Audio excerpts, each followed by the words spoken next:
Hello guys, দেখেন ওরা একটু সরিষা খেতে আসবে। বাইরে এত শীত, রৌদ্রের মুখ দেখা যায় না। এখন সময় বাজে 11:30, তাও রৌদ্র ওঠে নাই। কি অবস্থা, ওদিকে দেখাই যাচ্ছে না। এই ছাকিন বাবু, ফুল ছেড়ো না, এখান থেকে সরিষা হবে।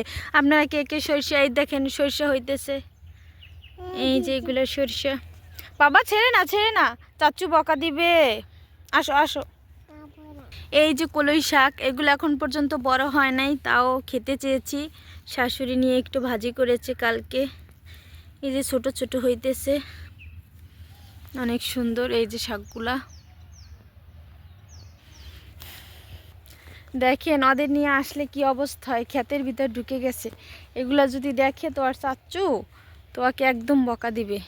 এগুলো করতে অনেক কষ্ট হয় কিন্তু। আসো। এই যে তোমার অবস্থা। আমাদের বাজার থেকে ধনিয়াপাতা কিনতে হয় না, আমাদের ক্ষেতেই অনেক সুন্দর ধনিয়াপাতা, দেখলেই ছিঁড়তে ইচ্ছা করে। ওয়াও, কত সুন্দর পাতা! এগুলো দেখলে, গ্রামের পরিবেশ দেখলে মনটা ভরে যায়। দেখেন এত সুন্দর মনোরম পরিবেশ, একদম মানে মনটা কি ভরে যায় বাইরে আসলে। বাইরের ভিউটা এত যে সুন্দর, ফুল আর ফুল, চতুর্দিকে সরিষা ফুল আর সরিষা ফুল। তো ওই যে চলে গেছে অনেক দূরে ছাকিন বাবু এদিক দিয়া। এই ছোটাছুটি করে, বাচ্চারা অনেক ভালো লাগে। ঘরের ভিতর থাকতে থাকতে একদম বোরিং ফিল করে। আর যদি একটু বাইরে আসতে পারে, সুযোগ পায়, তাহলে যে ওদের খুশি দেখে কে, ছোটাছুটি করতেই থাকে। আর এই পিচ্চিটার সামনে, এটা হচ্ছে আমার ছোট ননদ। ছাকিন বাবু কি রেখে কি করবে খুঁজেই পাচ্ছে না।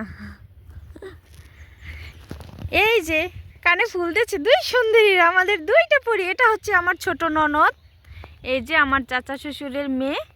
কত কিউট, সবাই মাশাল্লাহ বলবেন। এটা তো চেনেই সবাই, এটা হচ্ছে আমার তোয়ামনি।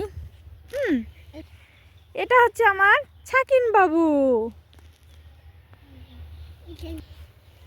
এই যে এইগুলা হচ্ছে মশারি, এটা দিয়ে ডাল হয়। মশারির ডাল না খেলে কি চলে? প্রতিদিন খাবারে অন্তত মশারির ডাল তো থাকবেই।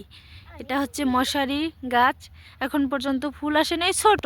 এই যে পুরা ক্ষেত জুড়ে, এই ক্ষেতটা জুড়ে হচ্ছে মশারি। এখান থেকে মশারির ডাল হয়। আমাদের বছরে কেনা লাগে না ডাল, আলহামদুলিল্লাহ। তেলও কেনা লাগে না, এই সরিষার তেল সারা বছর আমরা খাই, আমরা তেল কিনে খাই না।